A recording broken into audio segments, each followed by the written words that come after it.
Syekh Abdul Qadir Al-Jailani, lahir pada tahun 1077 Masehi, 469 Hijriah, di mana saat kelahirannya sang ibu sudah mencapai usia 60 tahun di sebuah tempat bernama Jailan. Itulah mengapa di belakang namanya terdapat julukan Al-Jailani, karena sesuai kebiasaan penduduk Arab masa itu, yang biasa menambahkan nama mereka sesuai dengan tempat tinggalnya.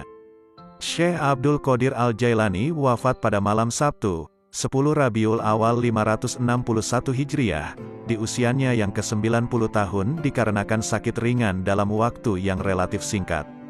Seorang ulama Ibnul Imad menyebutkan, bahwa nama lengkap Syekh ini adalah Abdul Qadir bin Abi Soleh bin Janaki Dausat bin Abi Abdillah Abdullah bin Yahya, bin Muhammad bin Daud bin Musa bin Abdullah bin Musa Al-Huzi bin Abdullah Al-Hims, bin Al-Hasan Al-Musana bin Al-Hasan bin Ali bin Abi Tholib Al-Jailani.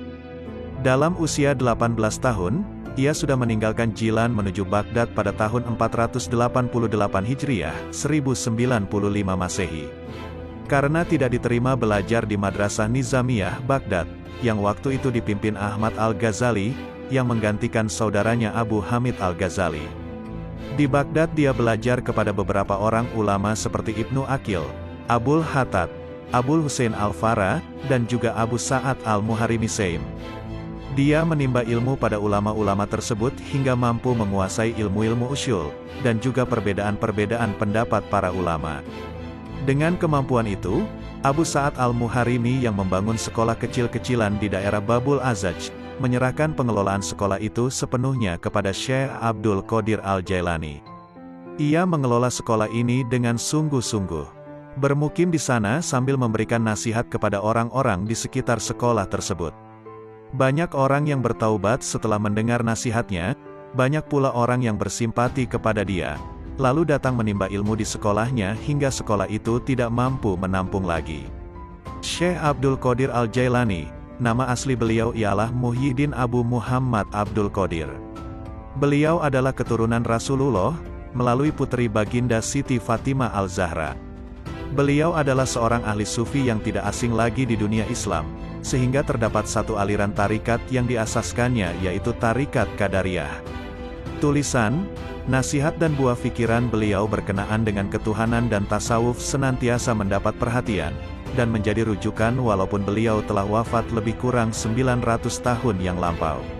Sebagai seorang ulama terkenal di masa lalu, hingga kini pun masih dikenang oleh kaum muslimin di seluruh dunia, karena kesolihannya dan keilmuannya yang sangat tinggi dalam bidang ilmu dan hikmah, terutama bidang tasawuf dalam Islam.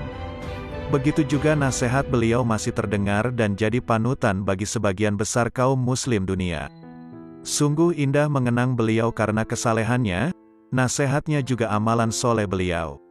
Nasihat Syekh Abdul Qadir Al-Jailani sungguh begitu dalam maknanya dan isinya yang mengisi ruang hati. Berikut akan dibacakan beberapa nasihat-nasihat beliau sebagai berikut. Makhluk dan halik tidak berkumpul. Dunia dan akhirat juga tidaklah berkumpul dalam satu hati. Ada kalanya makhluk dan ada kalanya halik di hatimu. Ada kalanya dunia dan ada kalanya akhirat. Ada kalanya terbayang bahwa makhluk ada di lahirmu, sedang halik di hatimu. Dunia di tanganmu sedang akhirat di hatimu. Adapun di dalam hati, kedua-duanya tidak berkumpul. Lihatlah kepada jiwamu dan pilihkan untuknya. Jika ia menghendaki dunia maka keluarlah akhirat dari hatimu. Jika ia menghendaki akhirat maka keluarkanlah dunia dari hatimu. Jika ia menghendaki Tuhan maka keluarkanlah dunia, akhirat dan apa yang selainnya dari hati. Selagi di dalam hatimu masih ada sebesar semut yang selain Allah, maka kamu tidak melihat dekatnya Allah di sisimu, dan tidak bangkit kejinakan dan ketenangan kepadanya. Selagi di dalam hatimu masih ada dunia sebesar semut kecil, maka kamu tidak melihat akhirat di hadapanmu. Dan selagi di dalam hatimu terdapat akhirat sebesar semut kecil, maka kamu tidak melihat dekat kepada Allah. Orang yang zuhud itu berpuasa dari makan dan minum, sedangkan orang yang arif itu berpuasa tanpa diketahui. Puasa orang zuhud itu siang hari, sedangkan puasa orang arif itu siang dan malam. Ia tidak berbuka dari puasanya sehingga ia bertemu Tuhannya. Orang yang arif itu puasa tahunan, selalu demam.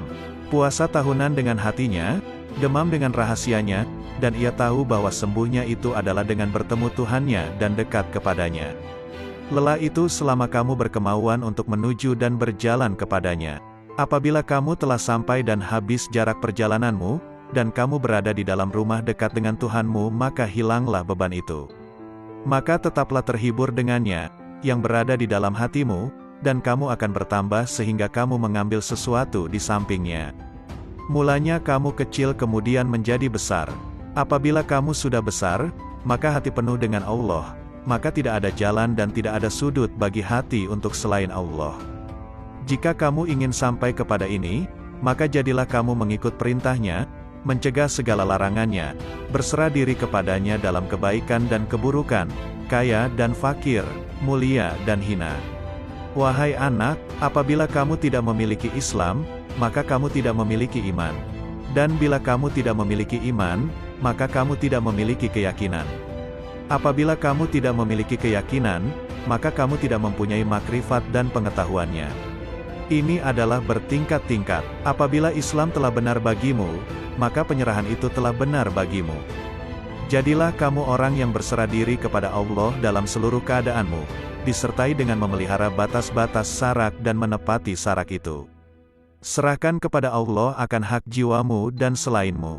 Perbaikilah kesopanan terhadap Allah dan makhluknya. Janganlah kamu berbuat aniaya terhadap dirimu dan orang lain karena perbuatan aniaya itu kegelapan di dunia dan di akhirat. Janganlah kamu melihat amalmu, walaupun anggota-anggota badanmu bergerak untuk amal dan hatimu beserta zat, yang mana amal itu ditujukan kepada Allah. Apabila hal ini sempurna bagimu, maka hatimu menjumpai mata yang dapat melihat. Makna menjadi bentuk, yang gaib menjadi hadir, berita menjadi terang. Hamba apabila baik karena Allah, maka Allah bersamanya dalam semua keadaan.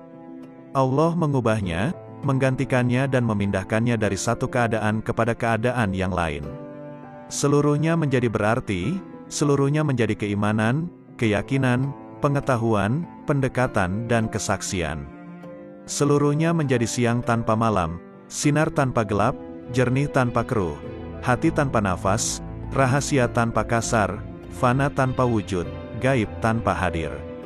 Seluruhnya menjadi kitab gaib dari mereka dan dirinya. Seluruh ini pangkalnya adalah jinak kepada Allah, sehingga kejinakan ini sempurna antara kamu dan Allah. Ubahlah karenanya sesuatu yang dia benci dari nafsumu sehingga dia, Allah, memberimu apa yang kamu sukai. Jalan itu luas. Berdirilah dan teguhlah. Beramallah dan jangan lalai selama tali dengan dua ujungnya di tanganmu. Mohonlah pertolongan kepadanya atas sesuatu yang menjadikan kebaikanmu. Kendalikanlah nafsumu, jika tidak, ia akan mengendalikan kamu. Nafsu itu tukang memerintahkan keburukan di dunia, dan tukang mencela di akhirat. Bersopanlah yang baik terhadap Allah dan terhadap makhluknya. Sedikitlah berbicara yang tidak berguna bagimu. Orang-orang yang meninggalkan amal dalam keadaan berilmu, ilmu itu akan melupakanmu dan berkahnya hilang dari hatimu. Wahai orang-orang yang bodoh, seandainya kamu mengetahui Allah, niscaya kamu mengetahui siksaan-siksaannya. Syirik itu ada kalanya pada lahir dan batin.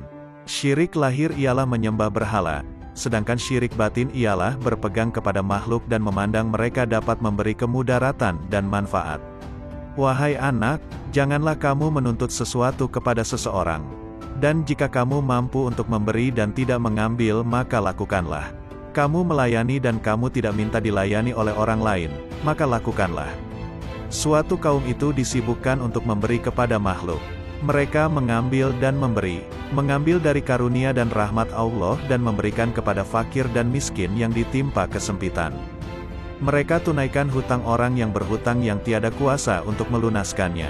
Mereka adalah raja-raja, bukan raja-raja dunia, karena raja-raja dunia itu mengambil dan tidak memberi. Sedangkan kaum itu mengutamakan orang lain dan menunggu-nunggu orang yang tidak hadir. Mereka mengambil dari tangan Allah bukan tangan makhluk. Usaha anggota badan mereka untuk makhluk, sedangkan usaha hati mereka untuk mereka sendiri. Mereka berinfak, memberikan harta, itu karena Allah bukan karena hawa nafsu, bukan karena pujian dan sanjungan. Tinggalkan kaum yang sombong terhadap Allah dan terhadap makhluk, karena sombong itu termasuk sifat orang-orang pemaksa, yang mana mereka dibenamkan ke dalam neraka jahanam. Apabila kamu marah kepada Allah, maka kamu sombong kepadanya. Jadikanlah akhiratmu itu sebagai modalmu, dan jadikan dunia itu sebagai keuntunganmu. Gunakanlah seluruh waktumu untuk menghasilkan akhiratmu. Lalu apabila dari waktumu itu ada sedikit yang tersisa, maka gunakanlah untuk berusaha dalam urusan duniamu dan mencari penghidupanmu. Nasihatilah dirimu terlebih dahulu, barulah kemudian menasihati orang lain. Kamu harus lebih memperhatikan nasib dirimu. Janganlah kamu menoleh pada orang lain, sedangkan dalam dirimu masih ada sesuatu yang harus diperbaiki. Janganlah kamu takut kepada makhluk dan janganlah kamu berharap kepada mereka, karena hal itu menunjukkan betapa lemahnya imanmu. Hendaklah engkau istiqomah dalam cita-citamu, sehingga engkau memperoleh ketinggian, karena Allah Subhanahu wa Ta'ala akan memberimu sesuatu yang layak dengan cita-citamu, dengan kebenaran dan keikhlasanmu. Bersungguh-sungguhlah engkau, songsong dan kejarlah, karena sesuatu itu tidak akan datang kepadamu begitu saja tanpa berusaha memperolehnya, sedangkan engkau mempunyai kewajiban untuk melakukan amal kebaikan sebagaimana engkau diwajibkan untuk mencari rezeki.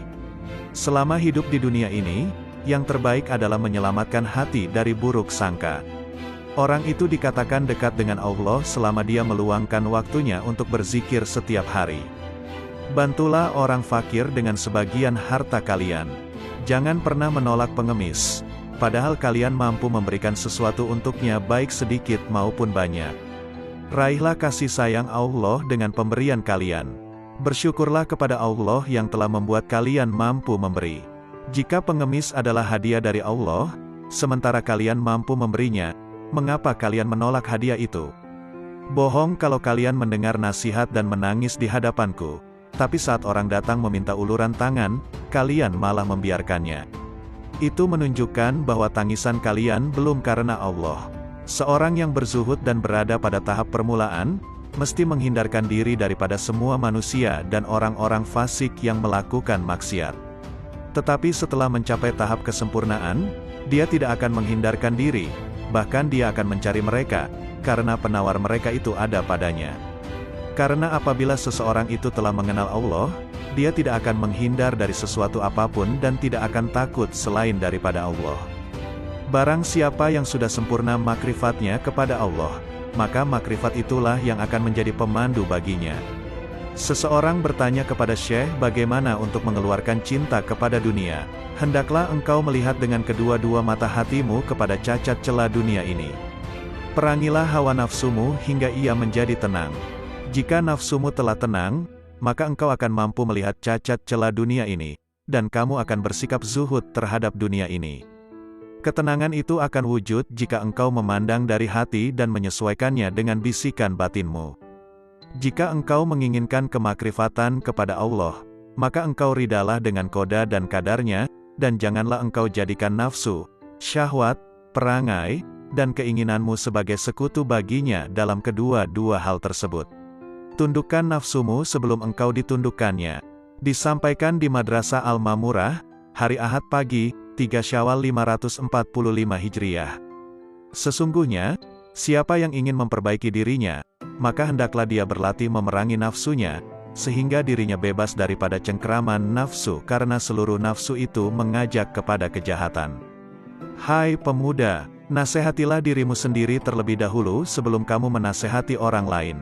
Janganlah engkau berlebih-lebihan dalam menasihati orang lain sedangkan dalam dirimu sendiri masih bersemayam sesuatu yang engkau perlu perbaiki. Celakalah engkau, sekiranya engkau tahu bagaimana membersihkan orang lain, sedangkan engkau buta untuk membersihkan dirimu sendiri. Bagaimana seorang yang buta dapat memimpin orang lain? Wahai hati, wahai roh, wahai manusia, wahai jin, wahai orang-orang yang berharap kepada Maharaja, marilah kita ketuk pintu Maharaja. Bersegeralah kamu kepada Allah dengan tapak hatimu, dengan tapak takwa dan tauhid kamu, makrifat dan kewarakan kamu yang tinggi, kezuhudan kamu di dunia, di akhirat dan di dalam sesuatu selain daripada yang berkaitan secara langsung dengan Tuhanmu. Segera mencapai pintu taubat. Ahad, 10 Syawal 545 Hijriah. Sabda Rasulullah, barang siapa yang dibukakan pintu kebaikan, maka hendaklah dia mencapainya, karena sesungguhnya ia tidak mengetahui, bila pintu itu akan tertutup baginya. Wahai pemuda, bertaubatlah kamu. Bukankah kamu telah melihat, bahwa Allah akan menguji kamu dengan berbagai dugaan hingga kamu bertaubat? Sementara engkau tidak berpikir, malahan engkau bertahan dalam kedurhakaanmu itu. Senantiasa rida dengan Allah. Tetaplah engkau untuk senantiasa rida dengan Allah, dalam keadaan petaka atau sengsara, dalam keadaan miskin atau kaya, dalam keadaan susah atau senang, dalam keadaan sehat atau sakit, dalam keadaan buruk atau baik, ketika memperoleh yang engkau kehendaki atau tidak. Aku tidak tahu obat apa yang sesuai untukmu, selain daripada menyerahkan diri sepenuhnya kepada Allah yang Al-Haq. Jika Dia menetapkan sesuatu yang merugikan kamu, janganlah kamu benci kepadanya, serta jangan pula kamu menjauhkan diri daripadanya. Karena semua itu adalah ujian dan cobaan terhadapmu. Jika sadar dan berubah, pasti Allah menukarkan kegelisahanmu dengan ketenangan dan jiwamu akan menjadi tenang, tenteram dalam mentauhidkannya. Jika Al-Haq menghendaki agar hambanya menjadi baik, maka Dia akan memberikan hidayah, mengajar mereka, mengawasi mereka, menerangi mereka, memberikan kesempatan kepada mereka, mendekatkan mereka kepadanya dan memberikan sinar ke dalam hati mereka. Celakalah kamu membaca dan menghafal sunnah Rasulullah, tetapi kamu tidak mengamalkannya. Engkau menyuruh manusia mengerjakan kebaikan sedangkan engkau sendiri tidak melakukannya. Seperti firman Allah Subhanahu wa Ta'ala dalam Quran Surah Al-Saf ayat 3 yang artinya, sebesar-besar kebencian Allah, ialah bahwa kamu mengatakan apa-apa yang tidak kamu kerjakan. Siapa yang telah beramal sehingga kemudian mereka mencapai satu kedudukan, makam, di mana tiada lagi perintah ataupun larangan. Tidak henti-henti mereka menyendiri, halwat, bersama Allah. Karena meninggalkan ibadah-ibadah wajib, bermakna seorang itu telah jatuh zindik. Tidak ada kewajiban yang gugur dari seseorang, walau dalam keadaan bagaimanapun jua dia, atau apapun tahap dan makamnya. Wahai kaumku, ambillah nasihat dari Al-Quran itu dengan mengamalkannya, bukan dengan mendiskusi, memperdebat, atau mengseminarkannya. Tidak akan ada kebahagiaan di hatimu, apabila di sana bersemayam sesuatu selain Allah, bahkan seandainya kamu sujud selama 1000 tahun di atas bara api sekalipun, sementara hatimu kepada selain Allah, maka hal itu tidak bermanfaat kepadamu. Hatilah yang beriman, hatilah yang mengesahkan Allah, hatilah yang memurnikan akidah, hatilah yang ikhlas, hatilah yang bertakwa, hatilah yang memelihara diri daripada yang haram dan syubhat, hatilah yang yakin, hatilah yang zuhud, hatilah yang arif, hatilah yang beramal, hatilah yang memimpin seluruh tubuh manusia, sementara seluruh anggota adalah anggota pasukan dan pengikutnya. Oleh karena itu, jika kamu ingin mengucapkan la ilaha illallah, maka lebih dulu hendaklah kamu ucapkan dengan hatimu, kemudian kamu iringi dengan lidah. Jihad batin lebih berat dari jihad zahir, karena jihad batin adalah satu jihad yang terus-menerus. Bertujuan memutuskan semua kehendak dan dorongan hawa nafsu untuk melakukan perkara-perkara yang terlarang serta mengekang keinginan terhadapnya. Wahai hamba, setiap yang engkau pandang sebagai kebaikan dan engkau mencintainya, maka cintamu itu adalah bukan cinta yang sejati. Engkau sedang terperdaya. Cinta yang hakiki adalah cinta yang tidak berubah, yaitu cinta kepada Allah, yakni cinta yang engkau lihat dengan dua mata hatimu, yaitu cinta para al-sidikin ruhaniyin. Mereka tidak mencintai dengan keimanan mereka, tetapi dengan keyakinan dan mata hati mereka. Terbukalah hijab yang menyelubungi mata hati mereka, sehingga mereka mampu melihat apa yang ada di alam gaib, melihat sesuatu yang tidak mungkin bagi mereka untuk menjelaskannya. Ketahuilah bahwa para guru amal dan guru ilmu akan menunjukkan engkau jalan menuju Allah. Langkah tahap pertama ialah dengan perkataan, dan pada tahap kedua ialah dengan mengamalkannya. Dengan cara ini, engkau akan bertemu dengan Allah. Beramallah engkau kepadanya dan janganlah engkau mengharapkan pahala yang banyak. Beramallah dengan tujuan untuk mencapai dan meraih keridaannya serta kedekatan kepadanya. Pahala adalah keridaannya kepadamu dan kedekatanmu kepadanya dunia dan akhirat. Peringkat pertama ialah engkau belajar kepada makhluk berkenaan hukum. Kemudian pada peringkat kedua hendaklah engkau belajar dari Halik mengenai ilmu laduni, yakni ilmu-ilmu yang khusus untuk hati dan batin. Oleh karena itu carilah guru yang mursyid, karena engkau tidak dapat belajar tanpa guru. Barang siapa di antara kamu yang ingin menghidupkan hatinya, maka hendaklah dia membiasakan berzikir kepada Allah di dalam hatinya itu, dan hendaklah dia merasakan ketenteraman bersamanya. Wahai hamba, berzikirlah engkau kepada Allah dengan hatimu sebanyak 1000 kali dan dengan lisanmu sekali. Berzikir yang dilakukan hanya dengan lisan tanpa menggunakan hati, tidak memberikan kemuliaan kepadamu. Zikir adalah zikir hati dan zikir batin, kemudian zikir lisan. Berzikirlah kamu kepadanya, sehingga zikir itu melebur dosa-dosamu. Dengan demikian engkau tidak menanggung dosa sama sekali. Ketahuilah, bahwa taubat itu adalah pusat kekuasaan dan menyesali segala perbuatan. Tanggalkanlah baju kedurhakaanmu itu dengan taubat yang tulus ikhlas. Jika engkau bertaubat, hendaklah taubat itu lahir dari hatimu. Bertaubatlah engkau zahir dan batin. Ikutilah sunnah Rasul dengan penuh keimanan. Jangan membuat bid'ah. Patuhlah selalu kepada Allah dan Rasul-Nya, jangan melanggar. Junjung tinggilah tauhid dan jangan menyekutukan Dia. Sucikanlah Dia senantiasa dan jangan menisbahkan sesuatu keburukan pun kepadanya. Pertahankan kebenarannya dan jangan ragu sedikit pun. Bersabarlah selalu dan jangan menunjukkan ketidaksabaran. Beristiqomahlah, berharaplah kepadanya, jangan kesal, tetapi bersabarlah. Bekerjasamalah dalam ketaatan dan jangan berpecah belah. Saling mencintailah dan jangan saling mendendam. Jauhilah kejahatan dan jangan ternoda olehnya. Percantiklah dirimu dengan ketaatan kepada Tuhanmu, jangan menjauh dari pintu-pintu Tuhanmu, jangan berpaling darinya. Segeralah bertaubat dan kembali kepadanya. Jangan merasa jemu dalam memohon ampunan kepada Halikmu, baik siang maupun malam.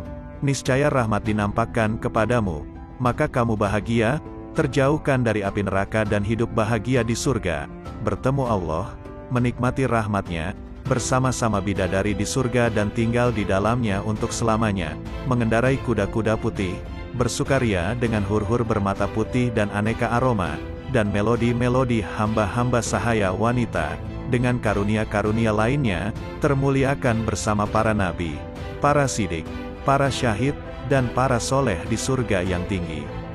Bila kau melihat dunia ini, berada di tangan mereka, dengan segala hiasan, dan tipuannya, dengan segala bisa mematikannya, yang tampak lembut sentuhannya, padahal, sebenarnya mematikan bagi yang menyentuhnya, mengecoh mereka, dan membuat mereka mengabaikan kemudaratan tipu daya dan janji-janji palsunya. Bila kau lihat semua ini, berlakulah bagai orang yang melihat seseorang menuruti nalurinya, menonjolkan diri, dan karenanya, mengeluarkan bau busuk. Bila kau enggan memperhatikan kebusukannya, dan menutup hidung dari bau busuk itu, begitu pula kau berlaku terhadap dunia. Bila kau melihatnya, palingkan penglihatanmu dari segala kepalsuan, dan tutuplah hidungmu dari kebusukan hawa nafsu, agar kau aman darinya dan segala tipu dayanya, sedang bahagianmu menghampirimu segera, dan kau menikmatinya.